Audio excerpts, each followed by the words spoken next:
Hello.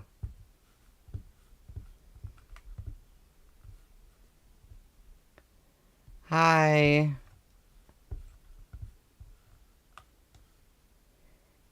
Nina, that's you, right? I can be whatever I want to be. I think that was you. Um,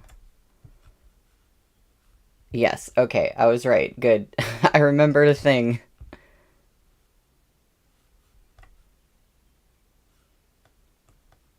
Okay. Alright, awesome. I'm all. Oh, since the beginning of YouTube? Like in 2006? I can't remember when I actually made my YouTube account because I was looking at YouTube from the very beginning, but I didn't make an account for a little while. But I like thought I was a photographer and I had this little digital camera and I would take photos and do like a montage of photos to some emo song and post them on YouTube. Uh, that's what I was doing back in the day. Nice. Yeah, I actually back when you had to like have a special type of account to post videos longer than 10 minutes, I filled out the application to get like a director's account or whatever they called it. And I really didn't have that much on YouTube at all, but for some reason they gave me a director's account. I don't know why. It was just like on the strength of my little essay, I guess. But I have like lost access to that account. I used to post AMVs, and I think there was like a copyright strike or something, and then my account got deleted, and I lost some of the videos that I had and everything. It was a whole thing. Yeah, yeah, old school. Um, we we stopped at kind of a cliffhanger, as usual, and the um the evil guy whose name I forget has really been eviling, and we're about to have another like Gumong encounter, and I'm kind of nervous. Like I feel like last stream it just kept ramping up in intensity. Like bad things kept happening, and I kind of just feel like it's gonna keep being like that for a while. But I guess I'm gonna get started. Um, we are on page 147, chapter 14, and it's called Shihajun the Liar. Yeah. I think this series is a lot of suffering. Yeah, agreed. The housekeeper escorted Gumong forward. The iron chain around his neck clanked with each barefoot step he took out of the shadows. Gumong had seemed exceptionally calm the last time they met, as if he didn't feel the slightest unease within his own territory. But now, even though Gumong's face was impassive, his muscles were tense, and the keen gaze hidden behind those long lashes was full of wariness as it swept across each face in the crowd. By chance, those eyes met Moshi's. Something shifted in Moshi's heart. He knew his current circumstances were incredibly delicate. If Gumong happened to mention their previous meeting at Luomei Pavilion, though Moshi wouldn't face any dire consequences, nothing good would come of it. Nothing good could come of it. Although he knew better, some hidden place in his heart secretly howled, hoping Gumong would react to him differently than he did to the others, if only by the tiniest bit. Too bad. Gumong disappointed him again. Gumong had no interest in Moshi whatsoever. He doubtless saw him as simply another one of his strange clients. His gaze didn't linger on Moshi's face for even an instant. He glanced at him swiftly and directly, then carelessly looked away. Moshi stared stormily into his exquisite jade cup on the table and began to fiddle with it, eyes downcast. "Oh, the illustrious former beast of the altar," Murong Lian said with an insincere smile. "Why so anxious, Gumong? You've served my family ever since you were young. You're merely visiting an old haunt. What's there to be afraid of? Come." He waved Gumong over. "Come here." Gumong slowly stepped forward, eyes falling upon the incense burner in front of Murong Lian. He sneezed, seemingly irritated by the ephemera fumes coming from the censer, and quickly turned to bolt. Murong Lian hadn't expected him to act out. Once he came to his senses, he shouted sternly, "Grab him!" Gumong's spiritual core had been destroyed, but his martial strength was still formidable. His legs whirled, violently striking a few people nearby. Then, with a push of his hand off the floor, he leapt up like a panther, dodging the servants trying to grab him and landing steadily on the ground. His movements were as smooth as flowing water. Even without the aid of magic, they were breathtakingly powerful. Gumong sent his opponents flying with a kick. Glancing backward, he scratched his cheek, then turned to keep running. Well, a starving camel is still larger than a horse. Likewise, the ruined General Gu is still stronger than these sorts. As Murong Lian spoke, he shot a glance at Moshi. "Don't you agree, Shihe-jun?" Moshi's arms were crossed as he leaned against the edge of his chair and ignored Murong Lian. Instead, he watched Gumong dodging and ducking in the hall. Gumong's martial foundation was absurdly good. It took the slaves of Wangshu Manor a great deal of effort to subdue him. By the end, they were all covered in sweat, their noses bruised and faces swollen. "My lord, we've bound him. Look at all of you, panting like oxen. If I didn't know any better, I'd think you were the ones whose spiritual cores had been broken, not him. Idiots." The servants hung their heads, swallowing anxiously. Fortunately, Murong Lian didn't continue to berate them. Instead, he swept his sleeves and said impatiently, "Bring him back." Gumong was once more led to the center of the hall. Because he still refused to obey, they were compelled to bind him tightly with spells as they escorted him to the front of the dais. Dais? That's another word that I always see in writing and I've never actually heard pronounced. Kneel. Gumong didn't want to kneel, so someone in the group brutally kicked the back of his knees, and he crumpled to the ground. His face, neck, abdomen, and knees were tightly bound with black immortal binding ropes. His expression was confused yet furious, and his originally baggy robes were now gaping open, exposing a broad swath of his pale chest. Murong Lian stepped down from the bamboo daybed, holding the silver spoon he used to poke the fragrant ash. Bending down, he stared fixedly at Gumong. All of Chonghua falls under the dominion of the Murong name. General, where will you run? Where can you run? With that, he slapped Gumong across the face. The sound of the strike echoed crisply.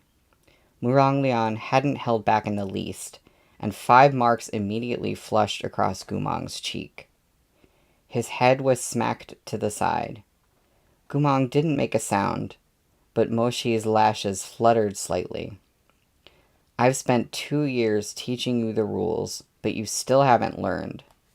Murong Lian stood up straight, taking a sniff of the remaining fragrance on the spoon. Then he abruptly turned to look at Moshi. "Ah, Shihe-jun, I heard you handled your army well. When you first took over the Wangba army that Gumong left behind, there were quite a few old soldiers who wanted to rebel, but they were swayed by the oath you swore in front of the troops. Seeing as you're such an expert, why don't you instruct the Wangba army's former general for me as well? Let him learn obedience too." Wurong Lian waved a hand as he spoke, gesturing for the servants to drag Gumong in front of Mo Shi. Speaking of, he once stabbed General Mo in the chest. An apology must be offered to General Mo, sooner or later. Now you're the executioner, and he's on your chopping block," Wurong Lian said unhurriedly. "You can choose to torture him however you'd like. Go ahead." Gumong didn't know many complex words. Executioner, chopping block. He didn't understand them. But to him, the word torture sounded like a stick to a dog terrified of further beatings. He shuddered, eyes widening. From where he lay on the ground, his field of view was limited. He couldn't see Moshi standing at an angle behind him. When the two servants at Gumong's side moved him, he strove to turn around, but the immortal binding ropes tightened around his head. The iron chains gagging his mouth were about to dig into his flesh, forcing the breath out of him. For a moment, all eyes in the room were on Moshi and Gumong. Yue Chunqing covered his eyes with his hands and peeked out from behind his fingers. "General Mo, despite the hatred and resentment you share, you can't kill him in front of me. I'm just a kid." Moshi said nothing. Slowly, he bent down on one knee, his elbow resting on his kneecap. With his other black-gloved hand, he took hold of Gumong's jaw and tilted his face upward.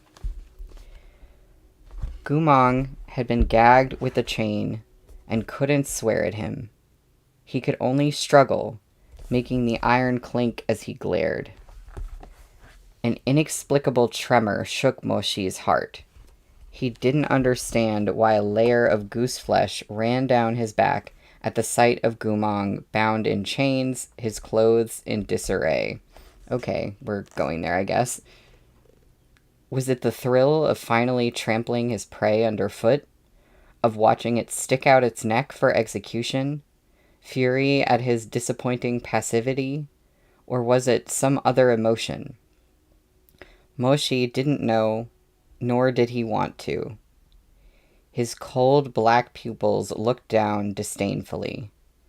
In the flickering light, his field of view was filled with Gumong's wretchedness, fierce yet pitiful.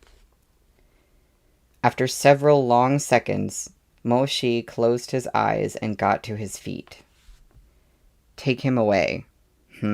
What does Shihajun mean by this?"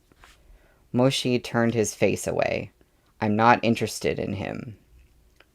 Wurong Lian smiled. "So that's how it is. And here I thought something had poked Shihajun's sore spot, making Shihajun upset." As he spoke, he added some powder into the pipe in his hand. He narrowed his eyes and took a deep puff. His fluid gaze darted sidelong again. "But Shihajun is truly admirable. Even after busying yourself with military affairs all these years, you're still as aloof as ever. Of all these men and women, these ill-fated beauties, none of them are worthy of your attention.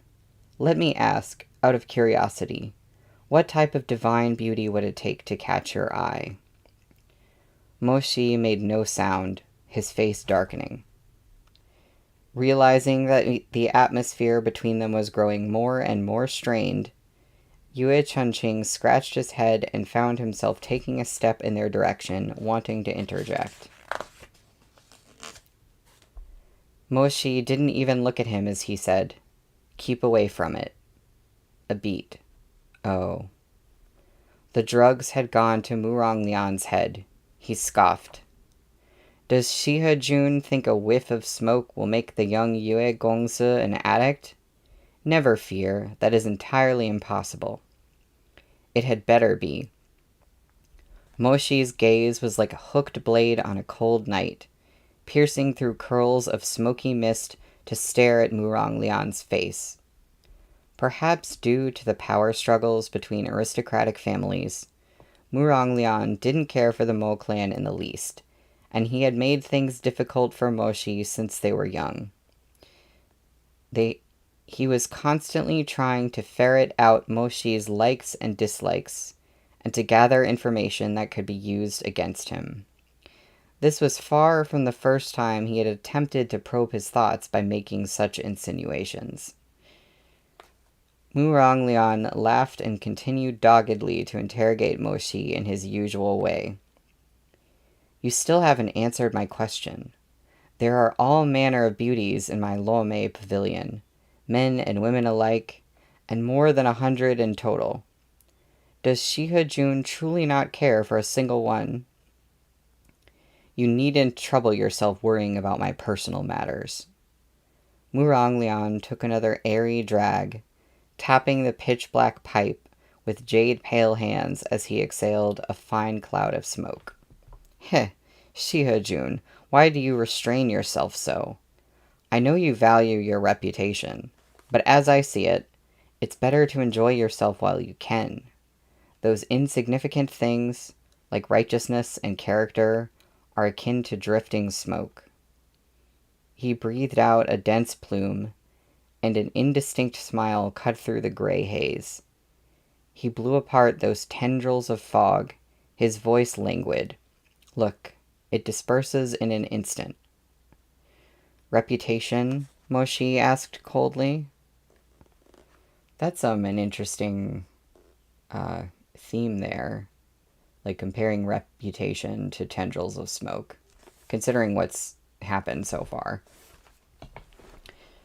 Shiha-jun keeps his distance from men and women. Why else, if not for your reputation? I'm a clean freak, Moshi replied blandly.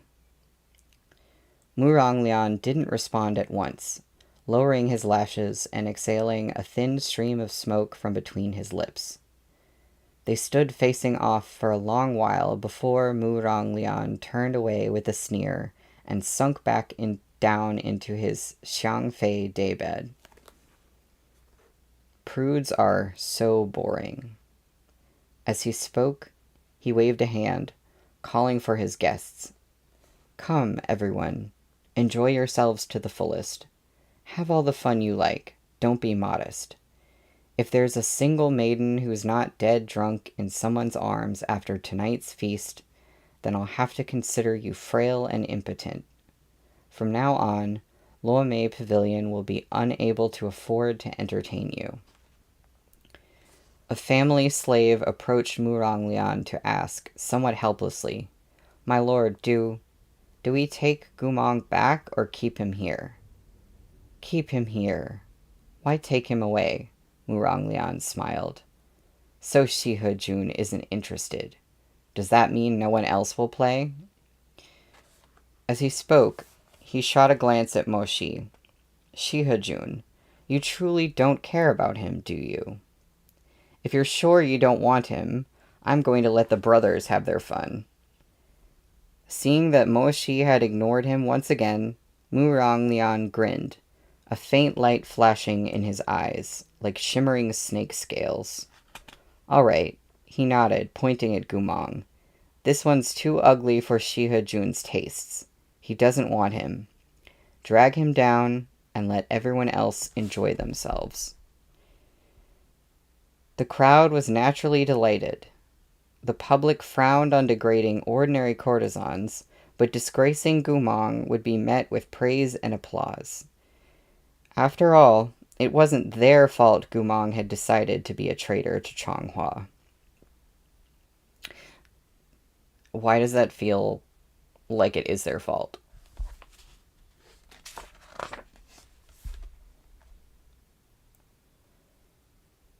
Oh, such an interesting world where way more people have spiritual cores.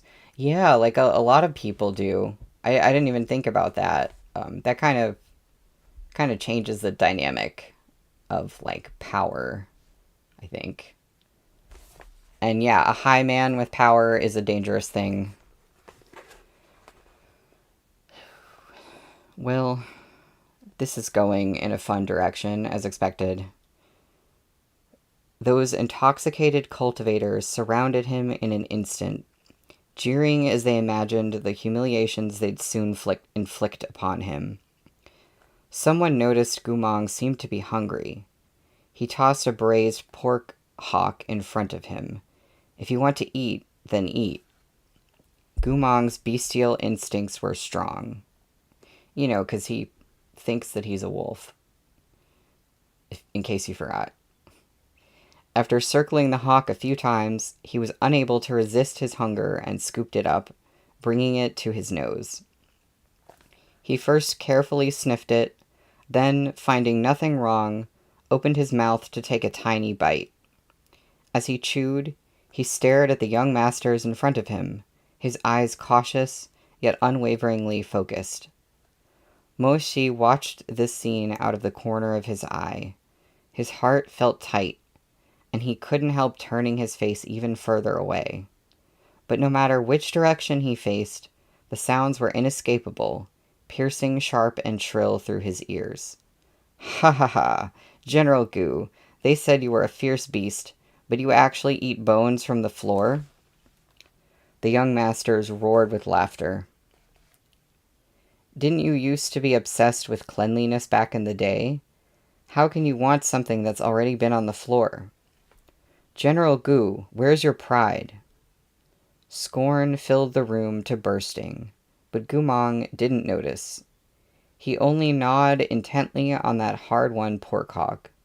Within seconds, he had picked the bone clean. He licked his lips and looked up once more, his gaze sweeping across those malevolent, mocking faces and landing on the feast table, laden with plates. It was piled with little towers of braised pork hocks, big and neat and square, the lean meat evenly matched with fat. Each piece of braised pork was covered in thick sauce, rich and aromatic. For a while, Gumong stared without making a sound. "Give," he said suddenly. "Hi, War Dove." This was the first word he had spoken since entering the room. Oh, and by the way, we're on page 155. The crowd looked at him as if they had witnessed a habitually silent cat meow, and every one of them began to grow excited. "Give you what?" Gumong didn't hold back. He looked like a wild beast begging for food. "Give me meat." The crowd roared with laughter. "Look, he knows how to ask for meat. He can't understand anything else, but he sure knows meat. One hell of a beast of the altar, haha." "You want to eat?" asked one of the young masters sitting on the dais. Gumong nodded. The young master selected a morsel with jade chopsticks and passed it to him. Gumong took it, but just as he was about to bite down, the young master roared with laughter. "A traitorous dog like you wants to eat meat? Keep dreaming." As he spoke, spiritual energy flickered at his fingertips, and the piece of braised pork Gumong was holding vanished in a cloud of blue-green smoke. This seemed to startle Gumong. For a while, he stared stupidly at his hands. Then, for another while, he looked back and forth. In the end, he lowered his head to search the floor. Once he had finally made sure, he cocked his head in confusion. The meat's gone. At once, the crowd of people in the room began vying to outdo each other to mock him. Isn't it easy to get food? Someone mixed wine with vinegar, sauce, and grease in a wine cup and passed it to him, snickering. "Come, try some of this. It's a splendid vintage." Ooh. Gumong had been starved and parched for so long that, even though he didn't trust these people, he still took the wine cup and sniffed it. Finding the smell a little odd, he gave it a cautious lick. After a moment of stillness, he spat it straight onto that person's face. The onlookers slapped their thighs as they guffawed, and in their excitement, some started thinking of other ways to disgrace Gumong. The young master who had been sprayed was infuriated by this indignity. He accepted a handkerchief and wiped his face, then grabbed Gumong's lapels to slap him hatefully. Beggars can't be choosers. Go beg in fucking hell. As soon as Gumong was hit, he wanted to fight back. But along with his mind, the Liao kingdom had destroyed his valiant spiritual energy. He was no match for this cultivator. Those chains restrained him nigh instantly, clanking as he struggled vainly against them. He could do nothing but glare daggers at his opponent. His eyes really did resemble a wolf's. Teach him a lesson. Beat him. Yes, beat him. Who didn't hate Gumong? Both Mo Shi and Murong Lian were present tonight, and all these young masters sought to curry favor with the two noble lords. Not a one of them held back a mote with their magic. Offensive spells pelted Gumong like rain, as vicious as they could manage without killing him outright. Gumong was soon breathless under the onslaught. He didn't understand why these people hated him so. He wanted to speak, but his mouth was full of blood. Still unsatisfied, some of the young masters retrieved the wine cup from before, which wasn't fully emptied, and spat into it a few times. Then they grabbed Gumong's chin and shouted, "Open up, you better swallow.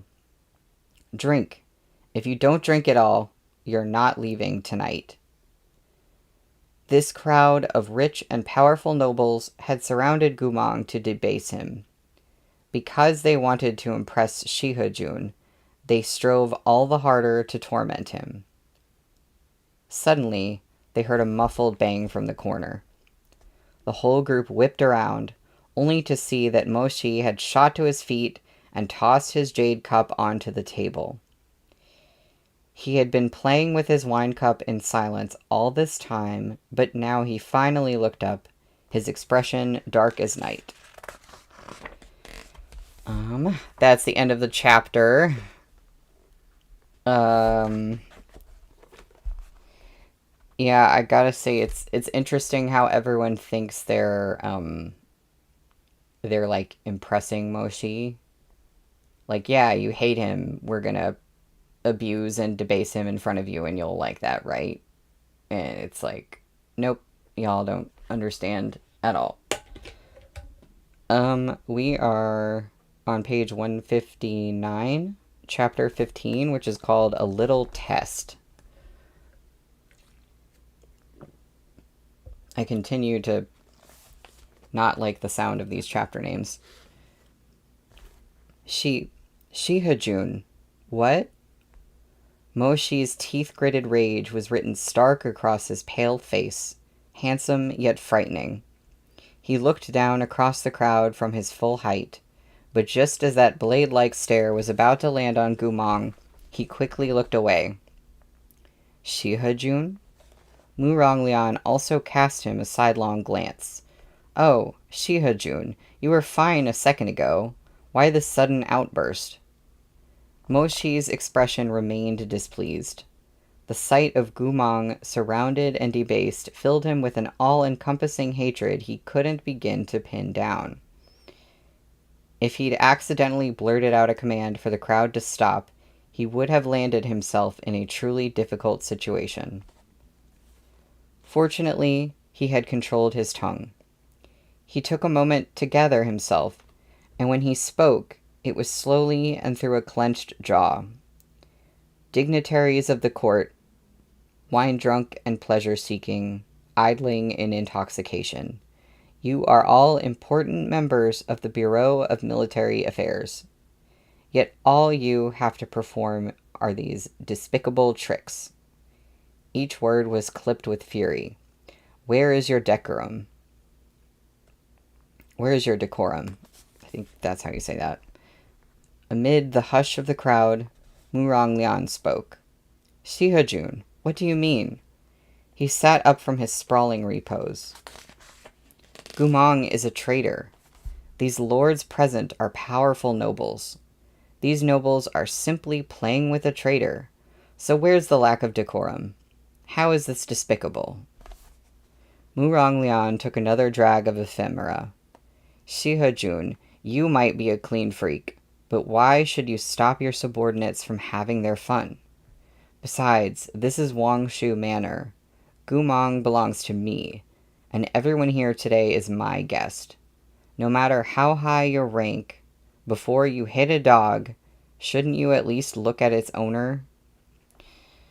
That speech really did it. Not only had Muranglian insulted Gumang, he had demoted everyone else to the level of dogs. But as it happened, this crowd was thoroughly drunk, and had they been sober, there was still the fact that Muranglian was the emperor's cousin.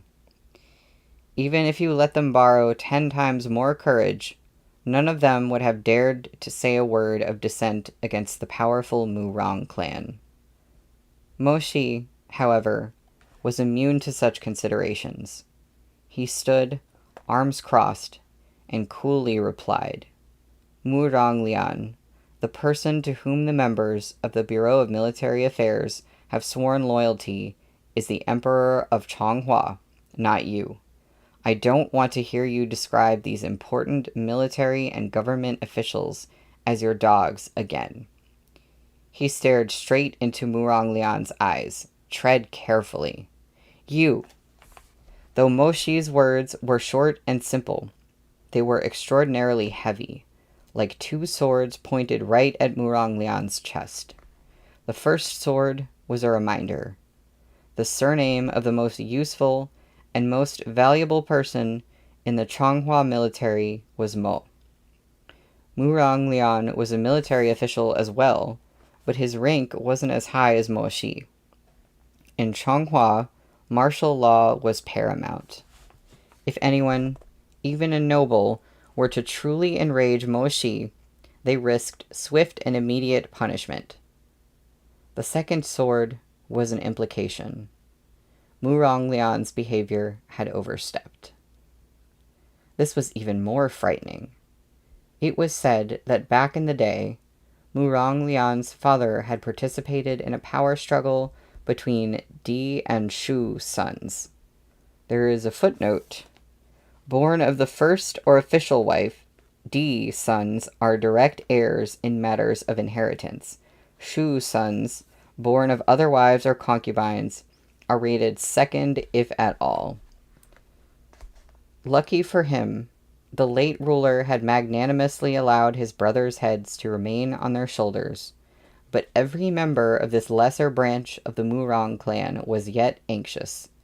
The words imperial power were 2 they dared not touch. As expected, Muranglian paled. Only after a spell did he manage to regain his poise. Good, good. The corners of Muranglian's lips moved, forcing out a mirthless smile. Moshi, you've got guts. He stared into Moshi's eyes, his gaze flitting away, then back again. A moment later, beams of light sprang from his palms with a hiss. A scarlet whip responded to his summons, thrashing through the air and stirring up a haze of dust in its wake. I misspoke earlier. Muranglian paced around Moshi, whip in hand, his eyes flashing with jealous light. Shihajun disciplines his subordinates with exacting control. Consider me to be, at last, enlightened. Thus, his eyes gleamed with the faint flashing light of the whip. I'll try my hand at disciplining these stupid slaves, too. His voice echoed in the hall as the blood-red spiritual whip swam out like a snake, pitilessly striking down upon the slaves standing anxiously in the corner. Ah! My lord, please calm yourself. As Moshi heard these cries for mercy, his eyes flickered slightly, then darkened. Though he was a high-ranking noble, the northern frontier army he commanded was a unit of commoners whom Gumong had led to prominence with his blood, sweat, and tears. Those cultivators were poor, and most of them were slave-born. Moshi had been friends with Gumong early on, and later he had forged deeper bonds with his soldiers through the flames of war. He intimately understood their hardships. This was the reason that, despite his birthright as an aristocrat, Moshi had never bedded prostitutes, taken slaves, or disgraced the humble. After Gumong stabbed Moshi, the emperor had sought to prevent the rise of any additional traitors once and for all. To this end, he had issued an order to execute the 30,000 remaining soldiers of the Wangba army, and henceforth ban slaves from learning cultivation. That 30,000. Okay. It was Moshi who had dragged his ailing body to kneel for days upon end in the snow, all to ask the emperor not to condemn the army Gumong had left behind, not to kill Gumong's remaining soldiers, not to strip Chonghua's slaves of their right to cultivate. None of the other slaves in that army have ever moved to commit treason. Why, then, does your imperial majesty wish to see 30,000 heads roll? They haven't betrayed us yet, but how does that mean they won't in the future? The emperor exclaimed angrily. Gumong led them. They're a horde of traitors in the making. Shihajun, do you forget your pain as soon as your wound is healed? Moshi's wound was in fact not healed. It still seeped blood beneath the bandages wrapped around his chest. But he still remembered something Gumong had said to him when they were young. Gumong had been sitting on a pile of straw, chomping down on an apple and smiling at Moshi. Out of all the 9 provinces and 28 nations, only the 5 led by Chonghua are willing to let those of us born as slaves cultivate. It would be good if even more allow it in the future. Even though Chonghua's never elevated a slave to officer, as long as the emperor is willing to let us cultivate, there'll always be a chance. I want to achieve something. All of us want to achieve something. We only hope the person on the throne will spare us a glance. Moshi closed his eyes as he spoke. I ask your imperial majesty to allow me to take responsibility for these 30,000 slave soldiers. The emperor burst out laughing. Let you, a pure-blooded noble, take charge of Gumong's army of riffraff? How would you lead them? Would they accept you? Not to mention, how could you promise us those beasts won't target the throne of Chonghua like their former master? Moshi stared straight into the emperor's eyes. I'm willing to take the vow of calamity. The emperor startled. What did you say? I will take the vow of calamity. The vow of calamity was a grave, unbreakable oath that could only be sworn once. The contract alone took 10 years of the oath-taker's lifespan. If broken, the heavens would strike them with a calamity, and the oath-taker would be annihilated, becoming ashes on the wind. But even if they adhered to their vow for their entire life, those 10 years could never be recovered. Given the ruthlessness of these terms, precious few people on earth would ever take that vow. But Moshi did.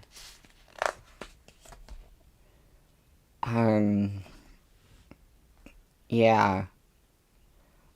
Like, that is a hell of an escalation.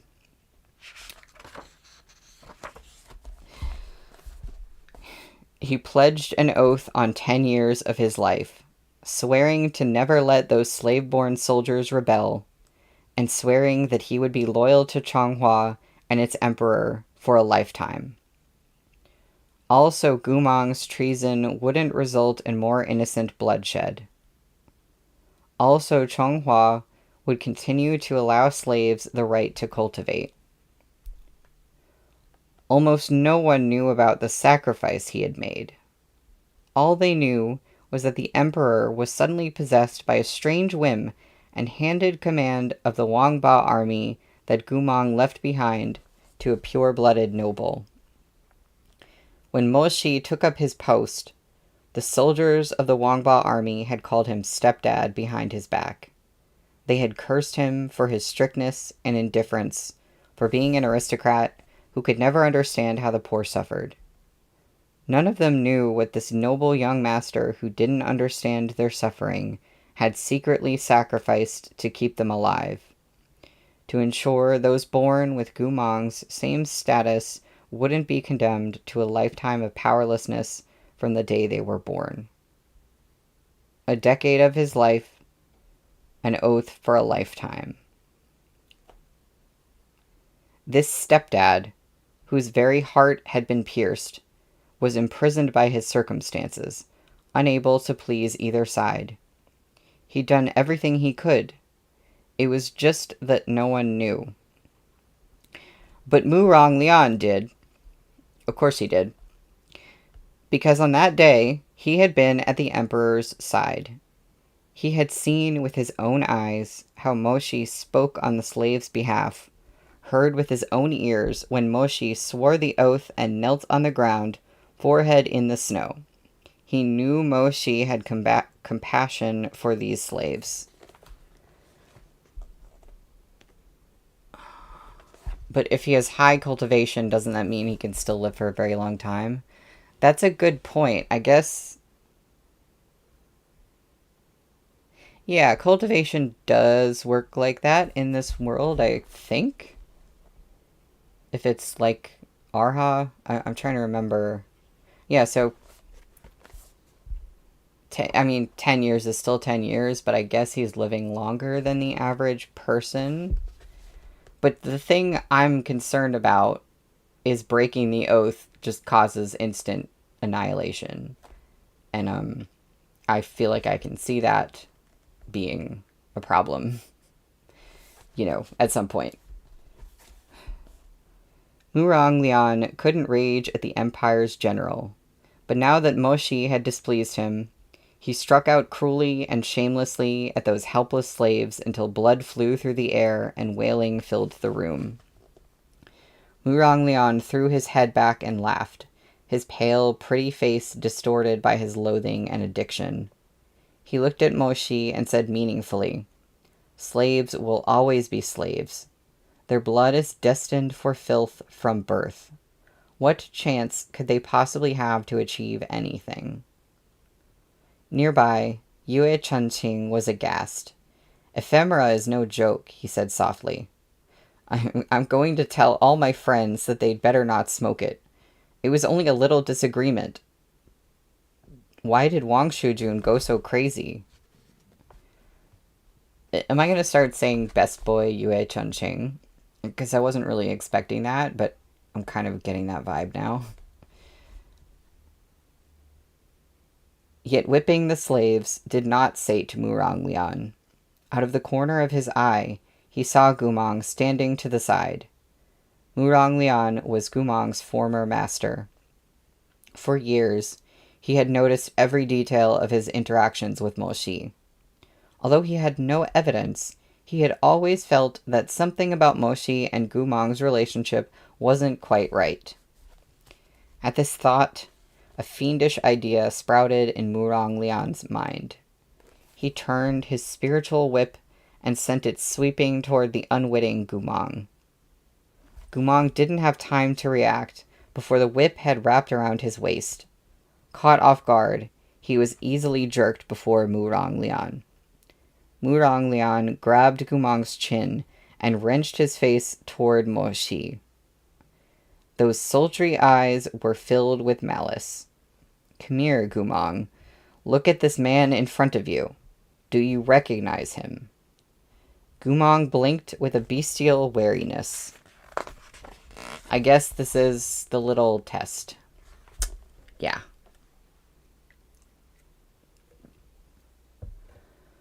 It's fine if you've forgotten him. Let me tell you this. Even if you didn't say it back then, I could tell. You might have called me master out loud, but in your heart, you wanted to renounce the Murong family, to get on all fours like a dog for this Mo Gongzi. Mo Shi's expression darkened. Murong Lian, have you lost your mind? How have I lost my mind? Today is the day of our long-awaited reunion, but I haven't prepared a present. What about this? I'll test his intentions again. If he still wants to follow you, then I'll consider letting him have his way and relinquishing him. Okay? Murong Lian looped an arm over Gumong's shoulders and leaned against him. I've even thought of how to test him. Here. Murong Lian. Murong Lian had long since been thoroughly intoxicated by the fumes of the ephemera. He brought a finger to his lips and wagged it. Shh, don't get mad. Let me finish. I promise it's very interesting. As he spoke, he lowered his head. General Gu, he said, his voice syrupy sweet, I'm going to give you 2 choices. Listen up. To be honest, I've always been disgusted by your face, and I dearly want to cut it up. But if you can help me, he drunkenly pointed at Mo Shi. If you can help me cut off one of his arms... Smiling, he told Gumong in a stage whisper, I'll spare you. These words shocked a measure of sobriety into the drunken guests. Their bleary eyes widened in astonishment as they stared at the trio before them. What did Wang Shujun just say? He wants General Mo's arm? Yue Chunqing slapped his forehead, grumbling. I shouldn't have come. Yeah. Then he shouted, Wang Shujun, Murong Dage. You've had too much ephemera. You're addled. Where do you keep your sobering medicines? I'll go get some for you.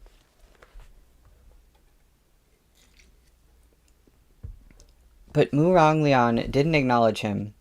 He draped himself over the ignorant Gumong, grinning. So, Gumong, will you do it?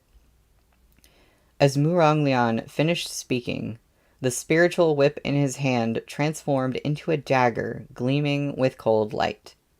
He held it up to Gumong's cheek. Either get rid of his arm, or let me cut up your face. Your mind's broken, isn't it? I really can't wait to see which one you'll choose.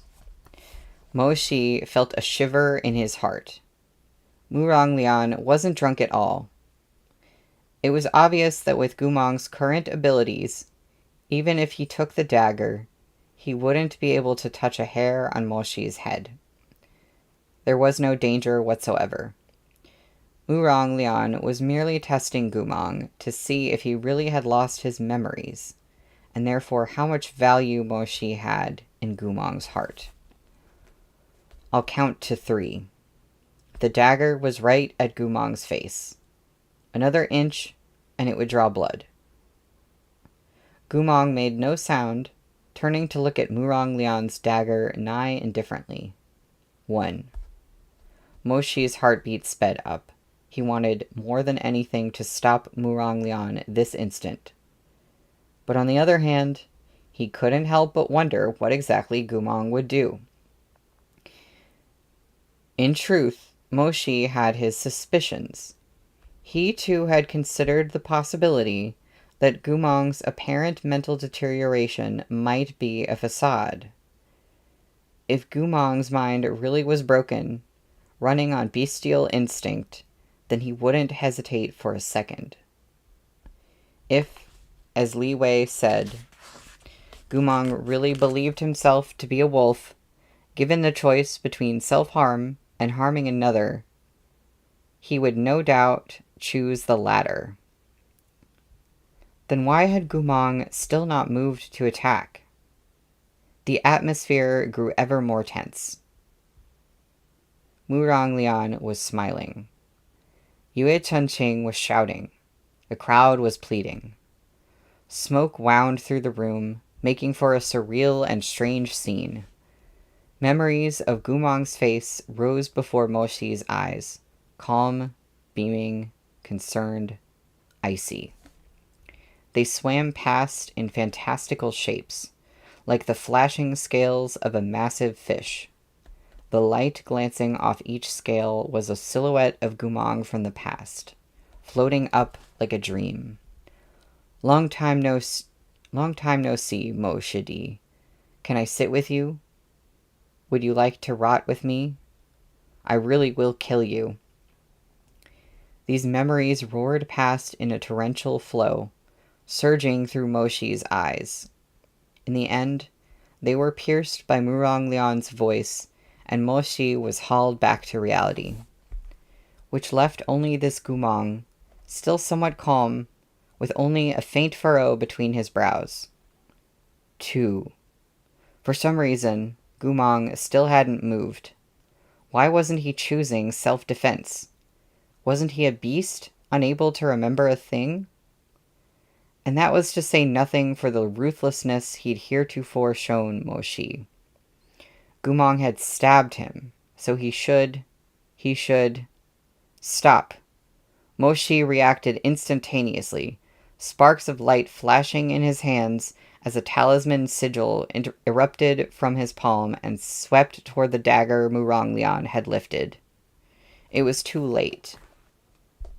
The dagger flashed toward Gumong's cheek, and blood spurted. Moshi's eyes widened. That's the end of the chapter. And now let me see something. Well, yeah, now would probably be a good time to take like a 10-minute break, unfortunately. So we're gonna wait like 10 minutes to find out what happened. And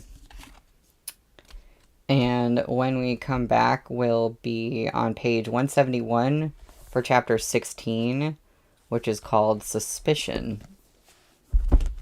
So, I will be right back.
Hello, hello, I'm back. I think we can still take like a minute or two before I actually start. Just gonna sit on that cliffhanger for a minute. Yeah, Ward of. I've been sitting on it.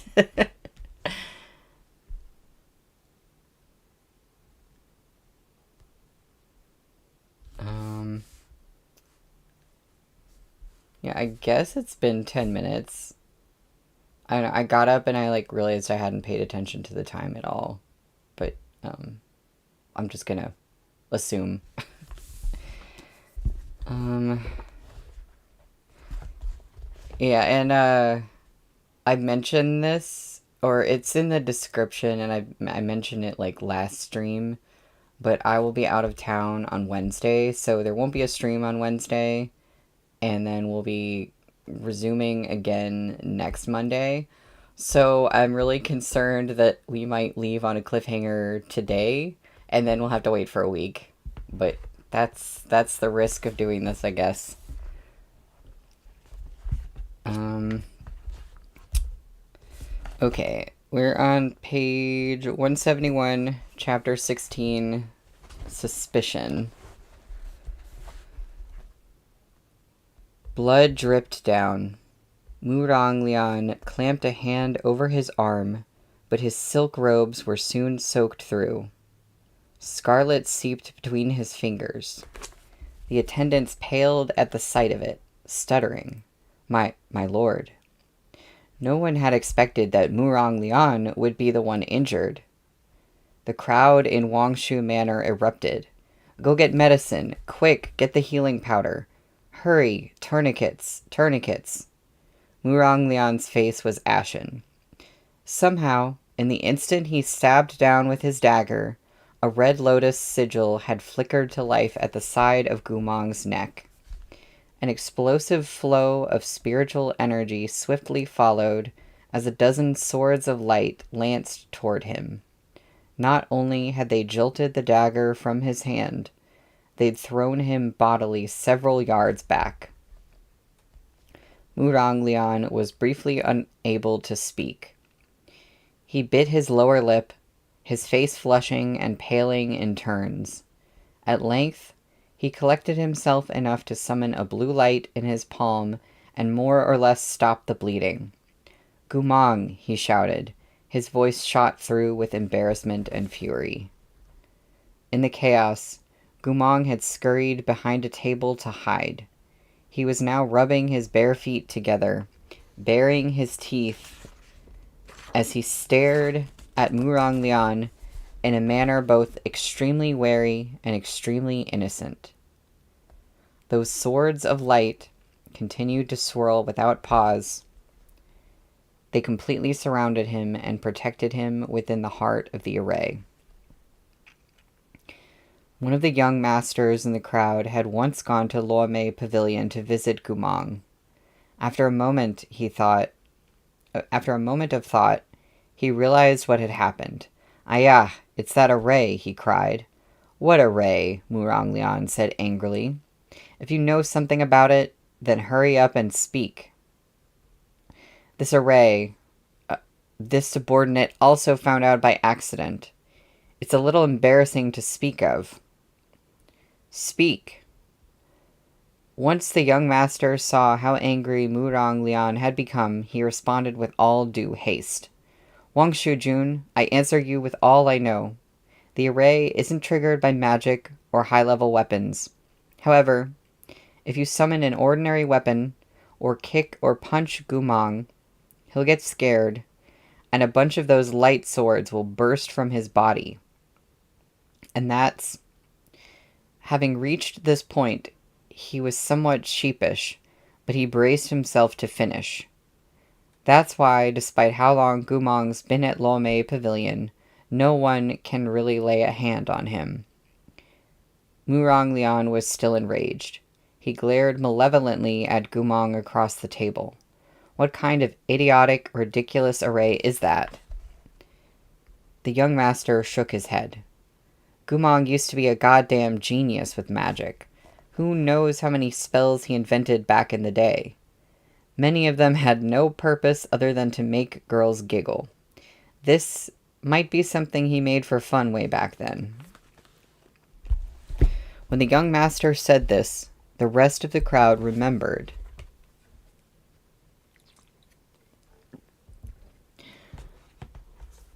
We're used to it. I think, Nina, I think you're talking about the cliffhangers, and yeah. Yeah. Same. To this day, one could find scrolls covered in Gumong's randomly scribbled spells within the Cultivation Academy's libraries. The spells were all for things like instantly warming a cold plate of food, turning yourself into a cat for as long as a stick of incense took to burn, and even conjuring a ball of flame to hold in your arms for warmth in winter. The one most well-known spell was named, I Agree with the General. It was said that when Gumong first enlisted, he had liked to skip out on those tedious military meetings. To stop the general from finding out, he devised a spell that transformed a piece of wood into his spitting image.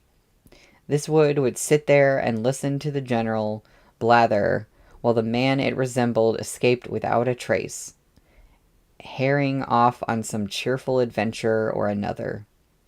Come to think of it, that sounds about right. Right? It protects against punches and kicks, but it doesn't block magic. It's totally absurd. Obviously not a serious protective array. That rascal Gumong just liked to mess around. But you've really got to hand it to him. That pointless little spell actually did end up protecting him, someone laughed. Without it, he'd have been fucked to death ages ago.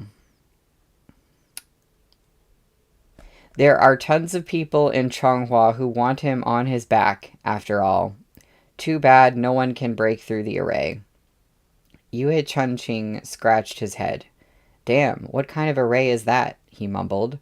Array of the untouchable flower? Give me a break. Gumong, the untouchable flower? Another young master started laughing and quietly quipped at Yue Chunqing. Why not go ahead and make it a couplet? Gumong, the untouchable flower, Yue Chunqing repeated, fully invested. Then what's the second line? General Mo, the faithless philanderer. There is a footnote about array of the untouchable flower. Flower upon a high mountain, an idiom describing aloof, untouchable beauties. Okay. General Mo, the faithless philanderer. Yue Chunqing slapped his thigh and burst out laughing. That's not right at all, but it's still... What are you laughing at? Muronglian cut him off. You're so undisciplined. See if I don't take it out on your father as punishment, he slapped in humiliated rage. I'm not laughing. How would I dare? Yue Chunqing hastily replied. Let me just say that as long as it makes Wang Shujun happy, you can take whatever you want out on my dad. You can even take my dad out on a date. I don't know what just happened. That everyone just decided we were going to be like lighthearted and jokey now. Muronglian glared at him. Not only had he failed to show off at the feast tonight, he'd suffered wounds to both his flesh and his dignity. He found this very hard to take and turned to bark out, Where are the attendants? Awaiting my lord's orders. Muronglian pointed at Gumong with a sweep of his sleeves. Take this stupid pig away. I don't want to see him again. And go get some more sensible and intelligent people from Luomei Pavilion. As for his punishment... Muronglian ground his teeth, shooting a sidelong glance at Mo Shi. For some reason, ever since Mo Shi had seen the array, his expression had been a little strange. His eyes had returned to the side of Gumong's neck several times. General Mo, Have you nothing to say?" Moshi returned to his senses and looked away from Gumong, crossing his arms. "Didn't Wang Shujun plan to give in and relinquish Gumong to my care?" he asked indifferently. Muranglian was momentarily startled. Then he said, without an ounce of shame, "I didn't mean it. His Imperial Majesty decreed that I would be the one to punish him. How could he so easily change owners?" Moshi had already known that Muranglian never kept his promises. The saying, "a gentleman's word is worth its weight in gold," was more or less bullshit when it came to this man. Besides, that promise had been farcical from the start. Unless the emperor personally retracted his decree, no one could move to change it. Moshi looked up and met Muranglian's overbearing gaze. "If that's the case," he said, "Wang Shujun should deal with his own people. Why bother asking me?" "As you say." Muranglian smirked and turned to give instructions. "Take him away. Give him 80 lashes as a reward, and reduce his food and drink for a month." After a pause, he added another malicious sentence. "If he starves to death, well, whose fault is that?" Gumong was escorted away, and the servants of Wangshu Manor came to clean up the table that had been thrown into disarray. They laid out a few fresh platters of food, allowing the feast to resume. Amid the murmurs of discussion, only Moshi said nothing. When the wine cups and chips for drinking games once more rose around him, he looked up again, staring in the direction Gumong had been taken with a complicated expression. In the shadows, where no one else could see, his fingers slowly clenched into a fist.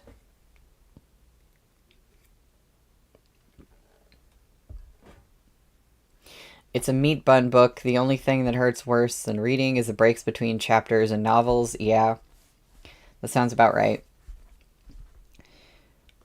Moshi didn't like to drink and hated being hungover.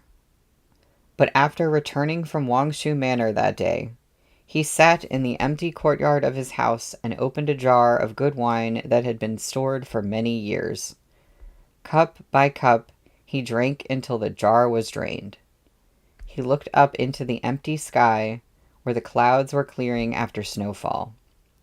"Li Wei," he said to the housekeeper standing beside him, "how many years have you been with me?" 7 years, my lord." 7 years, Moshi murmured. 7 years ago, Moshi had pursued the traitorous Gumong. After crossing enemy lines, he had been stabbed in the chest, and his life had hung by a thread. While Moshi lay in bed unconscious, the emperor had ordered Li Wei to go to Shihe Manor to look after him. So it had already been 7 years. Dissatisfied, Moshi wondered why he couldn't let go. Why couldn't he forget? Drinking so much wine inevitably leads to a degree of inebriation. Moshi wanted to remain clear-headed, so when Li Wei moved to top up his cup again, he shook his head.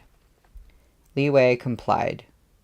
Those who were undaunted by beauty and unintoxicated by fine wine were rare.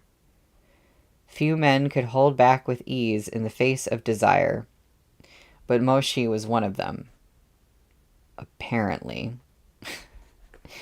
"What do you think about me and Gumong?" Moshi suddenly asked. Li Wei startled. "You two aren't a good match?" he hesitantly replied. "Why are you talking about matches between two men? Seems you've also had too much." Moshi shot a glare at him. "Try again." Only then did Li Wei react, smiling. "Oh, the relationship between you? Everyone knows it's bad." "And how was it before?" Before, Li Wei thought this over for a while. "In those days, I hadn't yet had the fortune to be assigned to my lord's side, but I heard that my lord and General Gu were martial brothers at the academy. comrades in the army, and the twin generals of the empire, as well as... Oh, I don't know. To be honest, I can't think of anything else. Some said that you used to be quite familiar with General Gu, and some said it only seemed that way because General Gu was warm to everyone, like sunlight. So perhaps he wasn't truly that close to you. That's about it. Moshi nodded without comment. Martial brothers, comrades in arms, two generals of the empire. This was the impression most people had of Moshi and Gumong's relationship. It didn't seem to be wrong. Then what was it actually? Li Wei asked curiously. Between him and me? Unexpectedly, Moshi smiled very slightly and lowered his long lashes. Something bitter was hidden in that smile. Hard to say. Can't be said, he paused. Nor should it be said, he finished slowly. No one in Changhua would believe that Gumong had been to Moshi what a clear spring might be to a traveler dying of thirst. Before Moshi met Gumong, he'd had ambition, duty, unyielding willpower, and no fear of hardship, but the most potent sentiment in his heart had, in fact, been hatred. In Moshi's youth, he had treated everyone with earnest sincerity, but what had he received in exchange? His father's death in battle, his mother's betrayal, his uncle's usurpation, and every one of the servants better at taking his uncle's hints than the last. They'd called Moshi young master to his face, but they'd all acted under his uncle's orders. He had to be constantly on guard. There had been no one he could trust. He didn't know what he had done wrong to make fate treat him so harshly. That was when he met Gumong. In those days, Gumong had been so kind, so righteous. Although he was a slave, his status as low as dirt, he never resented or criticized anything.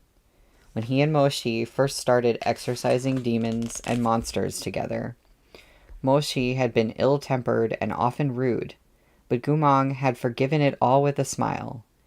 He had always empathized with other people's difficulties, even though he had led such a difficult life himself. He always strove to breathe in every wisp of kindness in life, and then did all he could to get a little flower to bloom. That time Gumong impersonated Murong Lian to buy medicine, he knew he would be punished, that he might even lose the right to cultivate at the academy. But he had still been determined to do it. And afterward, as he knelt in the Cultivation Academy's penitence pavilion, Gumong hadn't defended himself at all, had only shamelessly said that he felt it would be fun. But what slave would throw away such a hard-won opportunity to succeed for fun? Clearly, Gumong had done it because he had seen with his own eyes that this village was plagued by illness year-round. He had been unable to bear it. But Gumong was so lowly that even if he used the most obliging manner and softest voice to say, "I wanted to save people," he would be met with merciless derision. Even if he carved his chest wide open to reveal the unbearable anguish of his heart, he would still be met with sneers at his passion, doubts of his kindness, mockery of his audacity, and ridicule of his trembling sincerity. Gumong knew all of this, so he didn't argue. It was said that in prominence, one should focus on the people. In obscurity, one should focus on oneself. There's a footnote. This is from Jin Shi 1 by Confucian philosopher Mencius. Gumong's circumstances were fundamentally bleak and obscure. He was nothing but a slave from Wangshu Manor. But instead of worrying over where he'd get his next meal or how to win the favor of his lord, he took up the burden of helping the dying and healing the injured. What an audacious fool. But it was this cockiness of his, that sincere heart overflowing with burning passion, that had pulled Mo Shi, who had lost his faith in humanity, back onto the right path. My lord, Li Wei's urging voice broke through his daze. The night is cold and damp. You should go rest. Mo Shi didn't immediately respond. His hand was still over his brow, covering his eyes. At the sound of his housekeeper's voice, he turned slightly and flicked his fingers once, as if to wipe something away. After several more seconds, he spoke, his voice very low and very soft. Li Wei, I'm here. Say, he muttered, could it be that Gumong never lost his memories? That he's only pretending? That is the end of that chapter. So we're now on page 181, which is called Scruffy Beauty.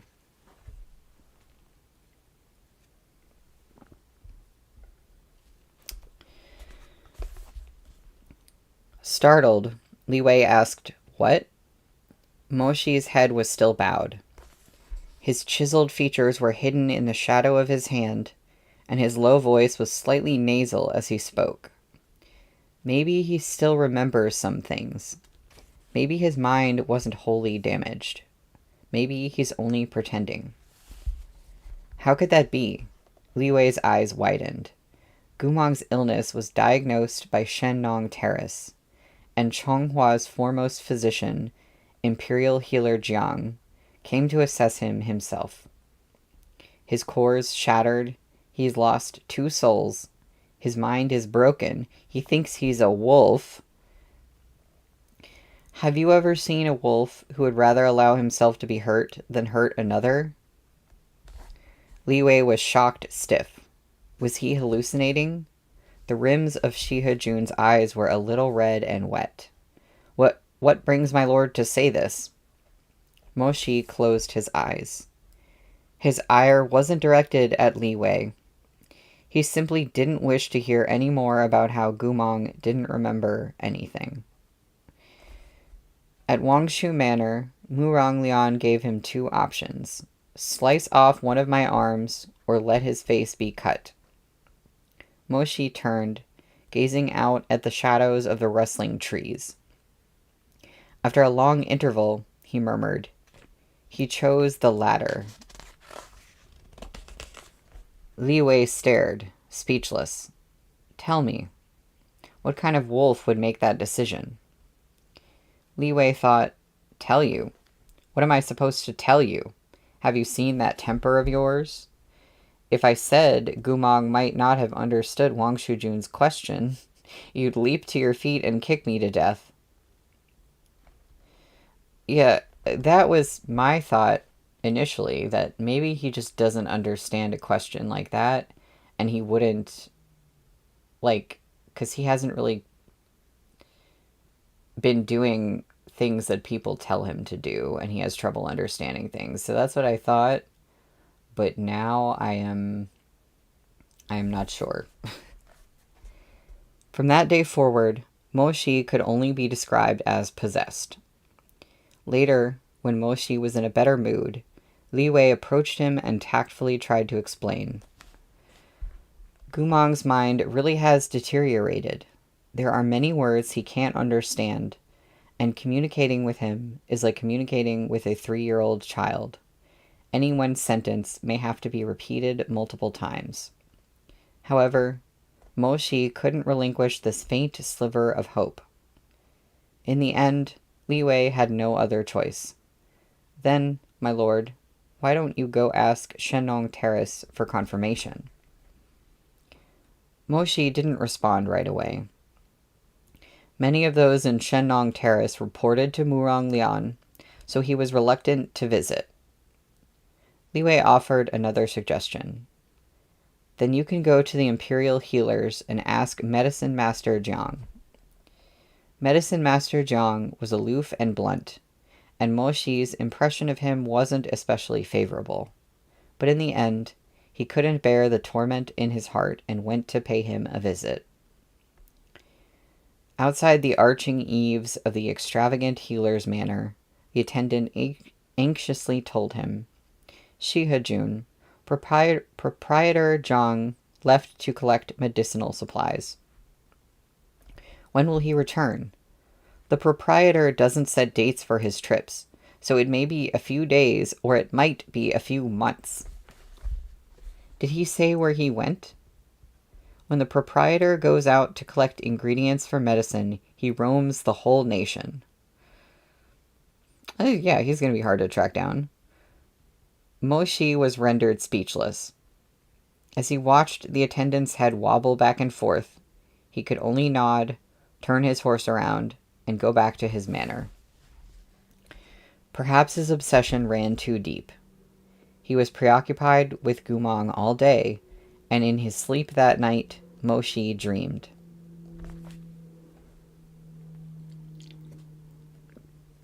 Hi, Rena.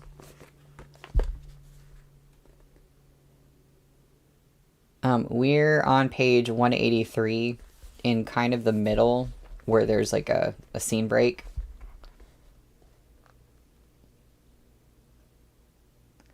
Oh, Rena, one, I totally relate. I also have ADHD, and I always forget when things are.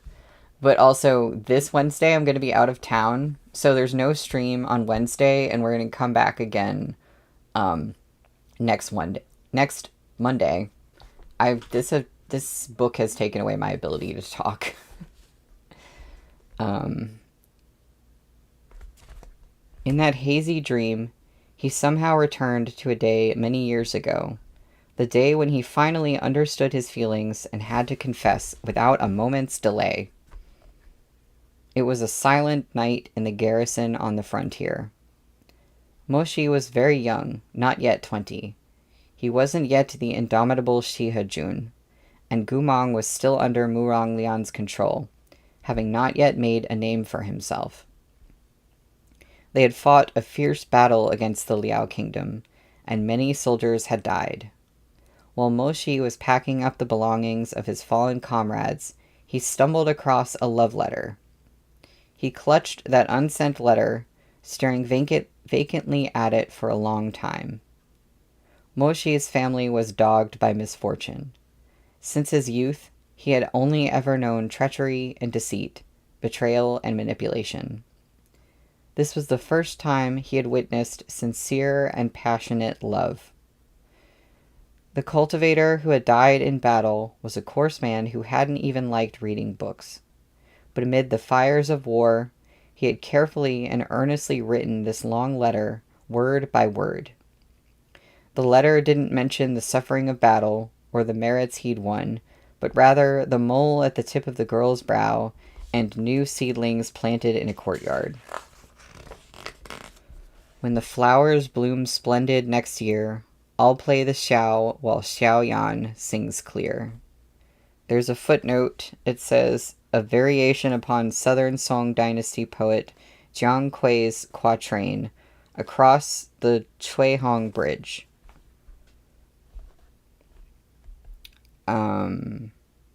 I know there's like a pun there with the xiao, like the flute, and Xiao Yan, the name. Of course, it would probably be even more punny in the original Chinese. The poem was clumsy and unpracticed, but it seemed to drip with tenderness. Never mind, I guess. I guess the poem is clumsy and not very good. And somehow, that coarse man was the one who had composed it. When he wrote it, he had truly envisioned singing and making music with the maiden named Xiao Yan in the flower meadow he planted with his own hands, hadn't he? But in the end, all that was left was this letter caked in dried blood. Mo Xi couldn't express what he felt at that moment.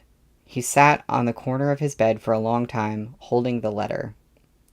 When the flowers bloom splendid next year, I'll play the xiao while Xiaoyan sings clear. If Moshi had been the one to die that day, was there anyone he couldn't bear to leave behind? A familiar figure quickly came to mind, but at first he didn't take notice of it. Only after a long while did he realize whom he was thinking of, and he was instantly shocked stiff as he broke out into a cold sweat. A blaze seemed to ignite in his chest, lighting up everything within him at once. But at the same time, it seemed like this inferno in his heart had been secretly illuminating him, lapping at him, tormenting him all along. It was just that he hadn't recognized it before, and so hadn't understood the truth of those suppressed feelings. He sat there blankly, the wildfire in his heart burning hotter and hotter. Something collapsed, and with a howl, something else rose in its place. From outside the tent there came the sorrowful wailing of cultivators who had lost their brothers. He heard the faint sound of a shun and the soft sigh of the wind. That thin sheet of paper was still in his hand. Tomorrow, who else would die? Tomorrow, who else's relics of love would end up streaked in bloody filth? There's the thing about filth again. Filth and stains. Yeah. Gay awakening. Moshi literally cannot be more heartbreakingly in love. Yeah. Yeah, I'm thinking we probably do have about four. Yeah, we have 4 streams left for the volume probably after this.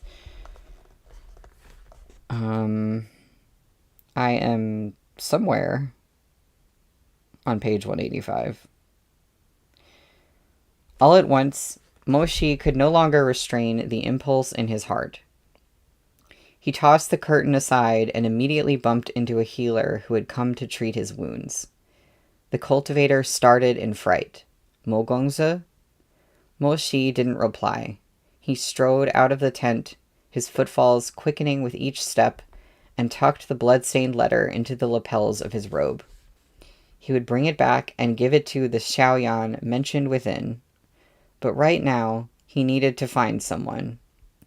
He was suddenly in such a rush, as though if he didn't speak today, he would never get another chance, as though death lay waiting before him. Mogongze, Mogongze! The white-robed healer ran out of the barracks after him. Mogongze, the wound on your arm. But Moshi ignored him. He didn't care about some insignificant wound. He ran out of the camp, then summoned a spirit horse and galloped ahead. Oh, right, because you can just summon a spirit horse. Quick and easy. The freezing wind and early snow blew in his face, and the birds of the garrison twittered behind him. He left all those fragmented sounds in his wake. A burst of passion was growing in his heart, and he wanted to pour it out before Gumong, who was on night duty. He could feel his own thumping heartbeat, his emotions burning in a smoky blaze. Even amid the frigid wind and icy snow, his palms were touched with damp. "Where's Gumong?" he breathlessly asked the garrison cultivator as soon as he arrived at the northern barracks, before he even dismounted from his horse. "I'm looking for him. Where is he?" The cultivator was alarmed by Moshi's sudden appearance. "Does Mogongze have an urgent report?" "Urgent report? Do I require an urgent report to visit him?" His exhales were scalding steam, his tone becoming more and more impatient. Then the cultivator trailed off, hesitating as his eyes grazed over Moshi's wounded arm. Moshi understood what he meant. Then why aren't you properly resting to heal? Why are you racing across the whole camp in the snow to look for some nameless soldier? Moshi was too anxious and too impulsive. He had just realized something extremely important, something that had bothered him for a long time. He had to find Gumong. If he couldn't find Gumong right this instant, it felt as if all the passion in his heart would boil dry and burn out. Moshi's temperament had always been decisive and firm. The moment he was sure of what he wanted, he had to have it in his hands. On top of that, he was young and had never experienced the bitterness of love. He wasn't even considering the consequences. He had no thoughts for propriety or righteousness, or whether he would be rejected. He didn't know a thing. With his heartfelt sincerity recklessly in tow, Moshi arrived outside Gumong's tent in a rush. Standing outside it, his fingers trembled slightly, and his blood grew hotter and hotter, his heart beating faster and faster. In the end, he swallowed thickly, took a deep breath, and flung the curtain open. A combat cultivator with well-proportioned features turned around. It was Gumong's close friend, Liu Jianxing. Liu Jianxing was also one of Mu Ronglian's study attendants at the academy. He had grown up with Gumong, and he had an intractable temperament. He was gnawing on fruit and reading a sword manual when he caught sight of Moshi in the doorway. Mo Gongzi? He was shocked for a moment. What are you doing here? Where's Gumong? Oh, you're looking for him. Liu Jianxing took another bite of the juicy pear, then burst into delighted laughter. How come so many people are looking for him tonight? Moshi stopped. Who else was there? Oh, no one really. A few of our friends, taking him out to the village nearby. You don't know them. Mo Gongzi. I was going to join, but my legs aren't fully healed yet, so I didn't bother. As Liu Jianxing rambled, the anxiety in Moshi's heart intensified. He bit his lower lip. Where did he go? He asked. Liu Jianxing laughed again, ready to answer his question. But just as Moshi was about to dream of the answer he had received back then, he felt a sharp stab, as if his heart was instinctively trying to protect him, stopping him from feeling even greater pain. I feel like they all went to a brothel or something like that, right? The heavy darkness fell with inexorable finality, crushing Liu Jianxing's reply, and the dreamscape scattered like the most insubstantial of wind-blown dust. The shadows became even deeper, the dream even darker. There were no more sounds. In the end, it became nothingness. All returned to silence. The next day, Moshi awoke to the sound of birdsong in the courtyard. He blinked, gradually coming to his senses as though surfacing from the wreckage of a beautiful illusion. Gumong. Moshi was trapped in the dreamscape's afterglow. When he lifted a hand, he felt faint warmth in his palms, as well as a thin sheen of sweat.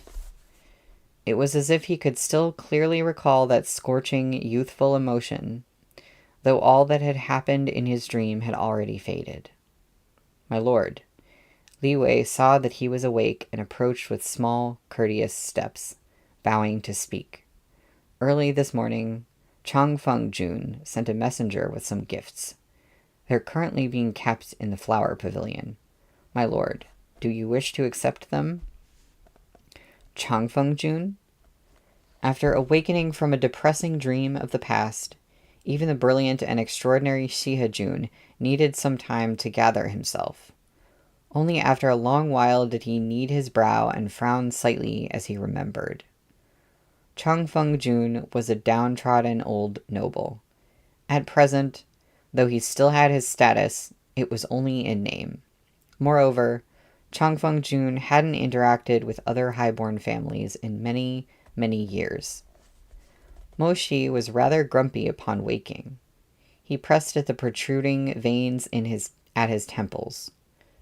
Why is he sending me gifts all of a sudden? He asked. He didn't say. Moshi was upright and incorruptible to a fault. After a moment of thought, he said, Then return them.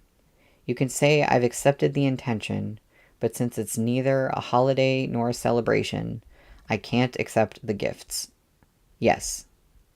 After Moshi washed and dressed, he walked to the flower pavilion to face a scene of true excess.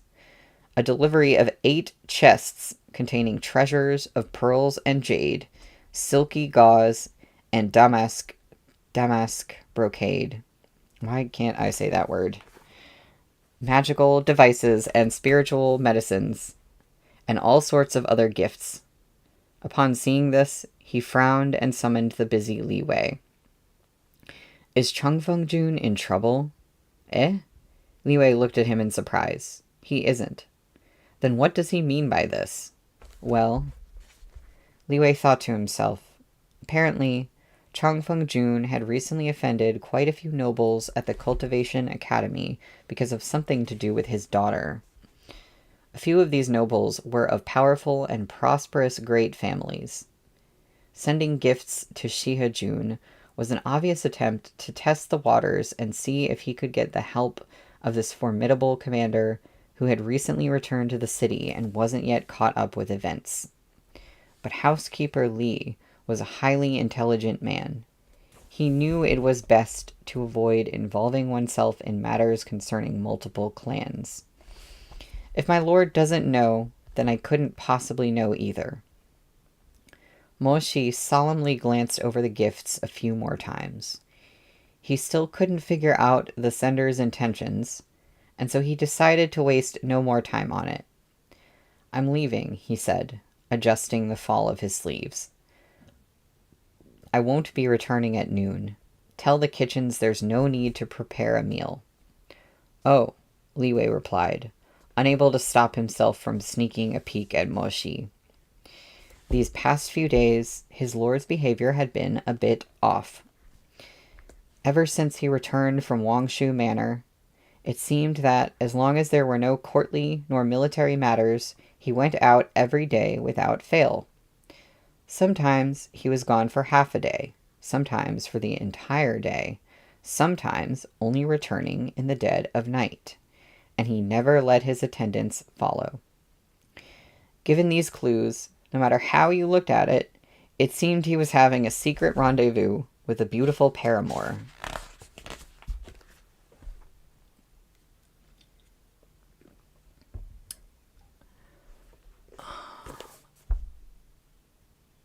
Yeah, Moshi is single-minded, and the gifts absolutely seem like a bribe. As soon as this thought came to mind, Li Wei nearly broke out into a cold sweat. No, no, no. How could it be? How could it be? First there was Mengzi, and then there was Yan Ping. And that was to say nothing of all the virtuous beauties and scheming seductresses from other illustrious houses. All of them sought to win over the noble, aloof, and icy male idol that was Shiha-jun. But not a one had ever succeeded. Li Wei thought that if Shiha-jun really was secretly meeting up with a maiden, she had to be a calamitous beauty of prodigious talents. Expression stormy. Moshi took a seat at a tea stand at the corner of a street and asked for a pot of Yangxian tea. The tea was promptly brought to him, along with some dried fruits and honey preserves. Moshi drank slowly. From time to time, his elegantly shaped eyes peered across the street. Across the street was the lotus pond in the back courtyard of Luomei Pavilion. A certain scruffy beauty had not appeared there for some time. Starting more than a week ago, Gumong had spaced out before this pond almost every day.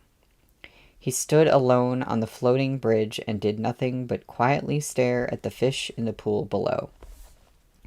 His face was vacant, as if blanketed by heavy snow. At first, Moshi didn't understand what was so interesting about these fish. Until one day he saw Gumong try to grab one. Obviously, he couldn't catch it, so he remained crouched on the shore, blankly watching the ornamental carp shimmer as it swam away. The jut of his throat bobbed as he swallowed, his eyes gradually growing glazed. Only then did Moshi realize that Gumong was hungry. It had been more than 10 days since Murong Lian decided that he would reduce Gumong's rations for an entire month. So poor Gumong wanted to catch a fish to eat. But for some reason, since the day of that one unsuccessful attempt, Gumong hadn't appeared again. Moshi came every day, but never again saw him crouching for fish. Today was no different. Slowly, Moshi reached the bottom of the teapot and asked the shopkeeper to bring him a fresh one. He sat there for a long time, but still there was no sign of Gumong. It had been 5 days since he'd emerged.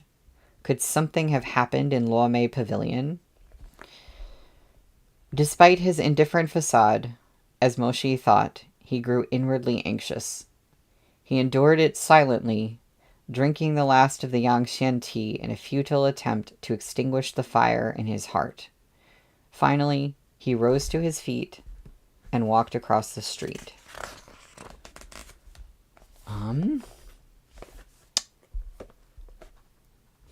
I guess maybe we're gonna see Gumong again.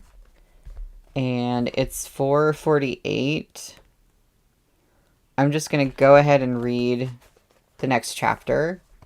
I'm not sure if we might go over a little bit past 5, but that is fine with me, and I just don't want to stop here. We are on page 193, chapter 18, Sigil. Outside Luomei Pavilion, a low-ranked cultivator was sweeping the fallen leaves from the foxglove trees off the white jade limestone, broom rustling over the pavers. Suddenly, a pair of black leather military boots entered his line of sight. The cultivator paused, then looked up with a smile to tactfully turn away the visitor. "Honored customer, it's not yet dark. Our pavilion opens at the hour of Shu. And that is 7 to 9 p.m. How about you return at a later..." He was still speaking when he caught a clear glimpse of this customer's face. His eyes flew open, and he dropped the broom from pure terror. Shihajun, the cultivator stammered, stupefied. Moshi's military uniform was neat and proper, his lapels smoothly layered, his collar meticulously arranged. He was the picture of an honorable gentleman. "I'm looking for someone," he said. The low-ranked cultivator's jaw was about to drop to the floor. This was Luomei Pavilion, and Shihajun was known for his abstinence. He was voluntarily coming to a brothel in search of someone? Was the sun about to rise from the west? Moshi's face was like frost, and his expression grew even more terrifying. "What are you looking at? Am I not allowed to enter?" No. Come in. Stammering, the cultivator hastily beckoned him inside. "Who is Shihajun looking for?" Moshi paused, then looked away. "Gumong," he said expressionlessly. "Oh, so you're looking for him." The cultivator at once let out a sigh of relief. Although the idea of Shihajun visiting brothels was completely absurd, the idea that he was looking for Gumong was reasonable. Given the depth of their mutual hatred, it would be perfectly normal for Shihajun to vent himself on Gumong if his mood was poor. I can't deal with the way that everyone just accepts that as totally normal. Moshi followed the cultivator into Luomei Pavilion without a hitch. As they walked, the cultivator told Moshi, "Shihajun, Gumong is in that filthy shack in the back courtyard. When you go in, you should be careful of your clothes. You mustn't get them dirty." Moshi knit his brows. Why would he be in there? It's a long story. Wang Shujun punished him a while ago, right? So we had Gumong do hard labor in the courtyard, chopping wood and stuff like that. But a few days ago, he must have been starving because he snuck into the dining hall in the dead of night and stole some meat buns. Meat buns mentioned. Okay. What then? No one would have noticed if he'd taken one or two, but he had to be a starved ghost about it and eat 4 whole baskets in one go. He was still chewing with a bun in hand when the cook went to check on things. Of course, the cook was displeased, so he rushed over to make him pay. But then, Moshi glanced at the cultivator's fearful face. Did the cook try to beat him and set off the sword array? Ah, right, Shihajun. You've seen that array before? Moshi didn't answer, a hazy shadow flitting through the depths of his gaze. His lashes fluttered, then lowered, hiding his eyes. That cook went overboard with all the punching and scolding, so Gumong reacted violently. And when the sword array was triggered, the cook didn't have time to dodge, so he ended up cut up and covered in blood. The little cultivator rubbed the goosebumps on the back of his hands. He got a few hundred wounds. So terrifying. Moshi was silent for a moment. Is he okay? He asked. Perfectly fine. That sword array isn't too serious. Even though it leaves you with a lot of cuts, the wounds are shallow. He took a breath. To speak frankly, Shihajun doesn't need to worry. That cook is another bastard mongrel who was captured from the Liao Kingdom. If he fights with Gumong, well, that's just a dogfight well deserved. Moshi said nothing. After that, the madam was furious and locked Gumong in the woodshed. We used to give him a cornmeal bun every day, but the madam said we needed to be harsher. Now he only gets 1 bowl of porridge to let him know the taste of suffering. The cultivator hesitated. Shihajun, how about I get people to bind him before bringing him to you? That array is too dangerous. The cook is still bedridden, bandaged up like a zongzi rice dumpling. He probably won't be able to get out of bed for a few months. No need. Moshi's face was impassive. I'll look in on him myself. Because he wasn't receiving guests while being punished, Gumong was staying in the most shameful little shack in Luomei Pavilion. It was said that a lone wolf lives in danger. Gumong had been molded such that he had a great degree of similarity with wild wolves. He was afraid to be alone and often muttered to himself. This frightened the other residents of Luomei Pavilion, so they had decided to give him a black dog as a companion. This black dog was now sitting in front of the doorway of the shack. As soon as it saw a stranger approach, it started barking like mad. Moshi's dagger-like gaze quelled it in an instant. Shihajun, that dog's afraid of you. Naturally. He had killed so many people. How could a dog hope to face him? Stepping over the stone steps in his boot-clad feet, Moshi swept the heavy door curtain aside in a single movement. His eyes skimmed the dark and narrow room. Unlike the rest of the extravagantly decorated areas in the pavilion, the room was bare and Spartan. It contained only a pile of firewood and a couple of broken pots. In one dark corner, huddled like a wild beast, was Gumong. When he heard someone arrive, his ears twitched, and he lifted his head to look over wordlessly. Shihajun, be careful, the cultivator hurried to warn. He's hostile with everyone right now, and he puts up a hell of a fight. But Moshi didn't seem to care, nodding with pure indifference. You may withdraw. The cultivator hesitated. Even though Wang Shujun said he wouldn't care if Gumong died, Everyone knew he didn't mean it. If Gumong really did die, the consequences would be beyond what any of them could pay. Given how deeply General Mo hated Gumong, it was possible that the general would wait until I cannot speak. It was possible that the general would wait until the dead of night to chop him into pieces.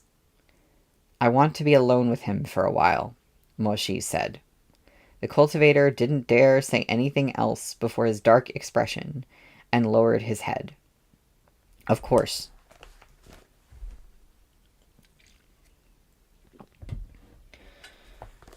After the cultivator left, Moshi let go of the curtain. The thick and filthy cloth fell behind him, and the room was immediately cast into darkness. Not a single candle was lit. In that darkness, only Gumong's limpid eyes still shone. Moshi frowned, suddenly noticing that something was off. What had happened to Gumong's eyes? Finally, it took him being in a dark shed with no other light source for him to notice the eyes. With a wave of Moshi's hand, a flame kindled in his palm. He held the fireball aloft and walked toward those 2 points of glimmering light. Gumong had been locked up for 5 days. His mind was already somewhat unstable, to say nothing of how long it had been since he'd seen such a blinding light. A low snarl rose from his throat, but when that failed to stop the interloper, he tried to flee like a wounded animal. But he was too weak. He only made it a few steps before he staggered and fell to the ground. Moshi stood before Gumong as the firelight finally flooded over his pathetic form. Realizing that escape was hopeless, Gumong turned to glare at him. Sure enough, something was wrong. During their previous 2 meetings, between the hazy candlelight and his tumultuous emotions, Moshi hadn't actually had a good look at Gumong's face. Only now did he realize that Gumong's eyes were no longer the same as before. The always smiling black eyes he remembered were gone. In their place was a pair of blue irises, gleaming with motes of light in the darkness. They were indubitably the eyes of a white wolf. Moshi was aware that the Liao kingdom had carried out bestial fusion and tempering on Gumong. But when Moshi saw the lupine traits that had replaced what he once knew so well with his own eyes, his hands started to shake. I think there's art on the next page. I'm not looking at it yet. He grabbed Gumong's jaw and glared fiercely into those sea blue eyes. Who was this? Responding to its conjurer's wrath, the flame in his other hand flared more and more violently. Its light burned nearly white, throwing Gumong's features into harsh relief, while Moshi's eyes raked ruthlessly over his body. Perhaps because this gaze was too searing, too painful, Gumong somehow managed to summon a burst of energy and threw off Moshi's hand. He staggered a few steps away. "Stop right there," Moshi snapped. Moshi left the fireball to hover in midair as he clamped a hand around Gumong's wrist. He had moved too aggressively. This time, Gumong was truly spooked, and beams of dazzling blue flashed in the dark. The array had been set off again, and dozens of intangible swords of light exploded from Gumong's body, each blade flipping around and rushing toward Moshi. Blood was about to come spurting forth. Yet in that fleeting instant, something peculiar happened. As soon as the sword glares touched Moshi, they transformed into glimmering feathers. Slowly, they drifted to the floor. Gumong was immediately stupefied, But it seemed Moshi had already known the sword array would be useless against him. With a yank, he dragged the stunned man back toward him and caged him in his arms. After another moment of astonishment, Gumong realized that he was again being restrained by someone's unyielding grip. He began to kick and struggle. "Stay still," Moshi snarled. Okay, we have art. It's like when the sword array is happening. And you can... his eyes are, weirdly light. Something that Moshi just noticed after all this time.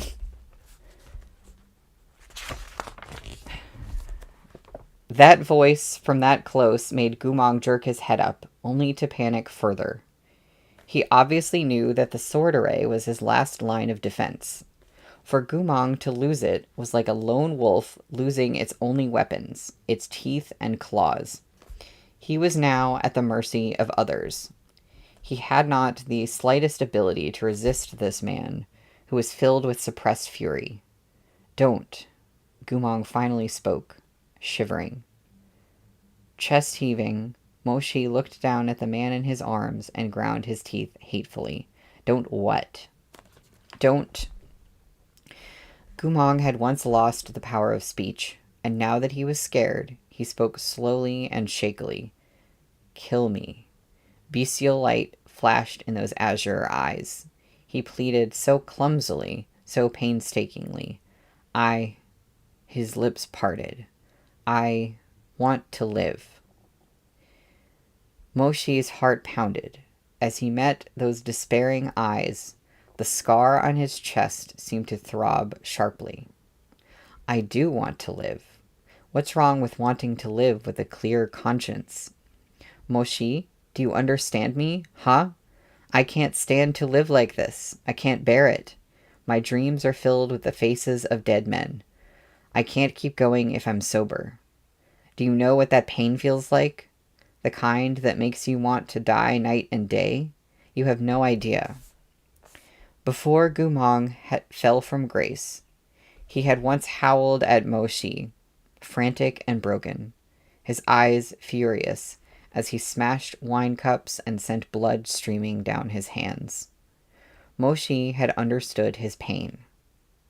But what could he have done? Back then, he could do nothing but let Gumong drunkenly cry and shout and roar.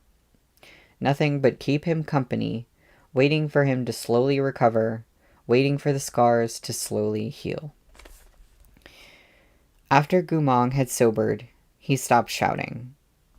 Yet for some reason, Moshi always got the feeling that although Gumong was smiling, there was something else behind that smile.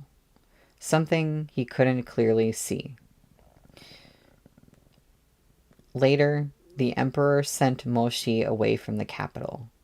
Before he left, Gumong took him out drinking once more and grinned. That was when he'd said he was going to become a bad guy. At the time, Moshi hadn't believed it. However, by the time he returned, Gumong had fallen into a stupor, intoxicated by the illusions offered by brothels, until he was completely unrecognizable. Soon after, he defected. Gumong's wounds had never truly healed. In his heart, each cut lay over another, new wounds covering old scars. He wanted to live. But every day and every night, he also wanted to die. Day in and day out. Damned to an eternity without reprieve. Driven by bestial survival instinct, the blue-eyed Gumong whispered sadly, "I want to live." Moshi closed his eyes. "I won't do anything to you." The person in his arms was trembling. He'd been badly starved, to the point that his cheeks were sunken and his hair hung limp. He stared at Moshi's face. Moshi let him stare for a long time. until Gumong's trembling came to a stop. But as soon as Moshi moved his arms, Gumong's eyes widened once again, darting around with unease. It was like he desired to flee, but also knew that desire was hopeless. Moshi said, "It's me." Before, Moshi had been disappointed, hateful, conflicted, and distraught. But now that he saw Gumong frightened and helpless, the turmoil in his heart seemed to quieten. Quieten? I think that should be quiet. The turmoil in his heart seemed to quiet, like a momentary pause in a torrential rainstorm. He neither grabbed and interrogated Gumong, nor tormented and humiliated him as he'd imagined he would. "Do you remember me?" Moshi continued after a second. Then, as if he wasn't sure why he persisted, "It's fine if you don't remember me." Gumong hadn't made a sound. Just as Moshi began to grow impatient, Gumong said, "I was your whore." Dead silence. "Listen up," Moshi said in a clipped tone, his temper flaring. "Don't say that word in front of me. I came to see you that day to discuss certain matters, not to..." No matter what, whore was a word Moshi couldn't say out loud. Moshi looked furiously away and snapped, stiff. Remember, it was to discuss certain matters. "Discuss certain matters," Gumong murmured, finally relaxing ever so slightly. Those eyes, however, remained glued to Moshi's face, intent on catching every hint of emotion. He slowly asked, "But why? What do you mean, why? Why did my..." Gumong hadn't fully calmed down. He wasn't speaking as serenely and smoothly as he had the night they were reunited. The beatings and starvation had done their work. He could speak only haltingly, one word after another. "My swords went away. I can't..." "Hit you?" Moshi didn't respond immediately, his expression growing darker and colder. "Why?" asked Gumong again. "Why?" That day, at Murong Lian's banquet, someone had lamented that despite the array's intricacies, there was no one left who understood its secrets. That man had been wrong. On that day, at the banquet, someone in attendance had not only known all of the sword array's secrets, but also why it had been created in the first place. Moshi, who'd kept his silence. Moshi stared at Gumong's face as he held him with one arm, not letting him move. But his other hand released Gumong's jaw and slowly slid down the side of his neck. Rough fingers came to a stop over the lotus-shaped sigil. As Moshi stared at Gumong in silence, caressing his neck, his eyes were very slightly red, as if in the next second he would viciously bite down on that lotus sigil, tearing through skin and flesh and veins so that Gumong would die in his arms. As if that was what it would take to ensure this man never lied to him, betrayed him, or disappointed him again. Only then would he behave. Perhaps because Moshi's expression was so fixed, his suppressed emotions so unhinged, Gumong grew alarmed. His eyes unfocused and his lips parted as though he were quietly murmuring something. Moshi finally spoke, slow and deep. "You can stop chanting." Gumong flinched. "No matter what you try, nothing will happen." Shocked, Gumong asked, "You know?" "I do." Moshi looked away from the lotus, gaze boring slowly and deeply into Gumong's clear blue eyes. "Outside of its trigger, if you really wanted it to appear, you could summon it if you only asked for it." Gumong's face instantly paled further, his eyes widening. Moshi's expression was indecipherable, as if a fathomless hatred had sunk into an equally deep fixation and trapped him there within. Gumong didn't know what he should do. But if I don't allow it to answer, it won't. Moshi paused, the depths of his eyes darkening, his pale lips parting around his slow explanation. Because it doesn't just obey you. It also obeys me. You are not its only master. Gumong's face grew more and more pallid with every word Moshi said, until it resembled a sheet of flimsy paper. He stared blankly at Moshi's face from mere inches away. Why? Moshi looked down at him, breath ragged. Despite all his efforts to conceal his emotions, the pain in his eyes could no longer be disguised. His lashes quivered as he swallowed. Gumong, he closed his eyes. Have you really forgotten everything? Gumong's eyes widened, those irises clear and blue as seawater, reflecting Moshi's handsome face. It can't defend me against you, he muttered, bestial wariness on his face. Why does it obey you? It was unclear whether Moshi's expression was icy or agonized. Of course it obeys me, he said, each word like frost. In the stillness that followed, Moshi closed his eyes.